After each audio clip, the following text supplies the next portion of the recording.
As we've been reporting, House Speaker Kevin McCarthy welcomed Taiwan's president in California Wednesday. It was a high-stakes show of support for the self-ruled island, despite China, which views Taiwan as its territory, opposing the meeting.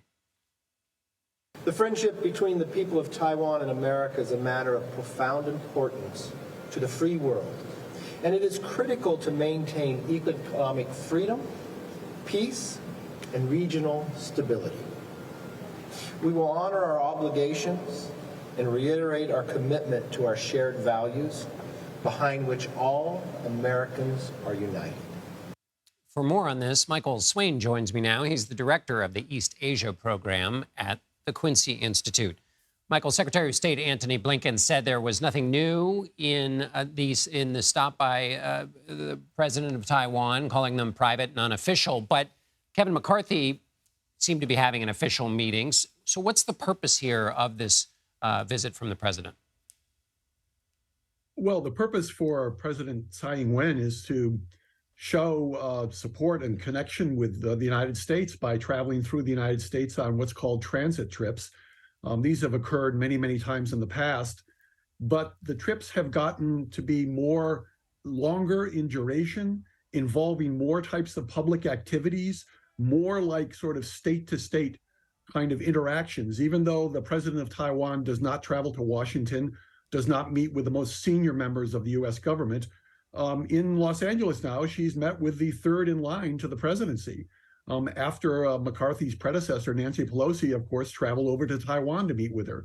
So it represents a real intensification overall of the level of U.S.-Taiwan interactions. Does the Secretary of State saying this is not an official visit really do anything, or is that purely window dressing in terms of China's reaction? And I'll piggyback on that by saying, what do you think China's reaction will be? Well, I think it does have some meaning in the sense that U.S.-China normalization was based upon an understanding that there would be only unofficial relations between the United States and Taiwan. And so the U.S. has always been careful to say these contacts are unofficial, but nobody has really defined what that means. The United States never defined what unofficial means. And Beijing believes that unofficial means you don't have contacts with senior members of each government, and you don't treat the president of Taiwan as if she or he is the president of a nation state. But unfortunately, the United States has moved closer and closer towards that kind of treatment of the Taiwan president over many years. And of course, the Chinese themselves have moved closer and closer towards military displays, showing various signs of displeasure. So what we have here is a kind of interactive dynamic where each side doubles down on showing resolve, showing support. And one really begins to wonder, where is this all going ultimately? You just wrote recently about that dynamic. You talked about a vicious circle of reaction and recrimination over Taiwan. How do countries, and these two countries in particular, get out of that sort of self-fulfilling circle?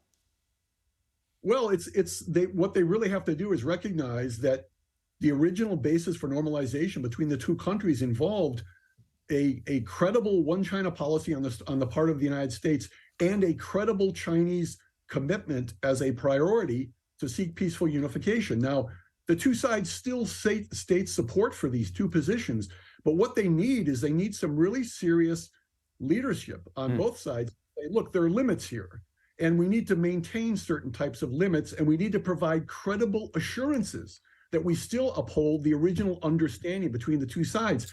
That's going to take some really strong leadership, I think, on both sides. And let me ask you a final question, which is the president of France and the European Commission are traveling to Beijing. And I note on the eve of these meetings, China's ambassador to the European Union suggested his country's relationship with Russia was not as close as perceived. What do you make of the possibilities of this visit and that statement about China's relationship with Russia?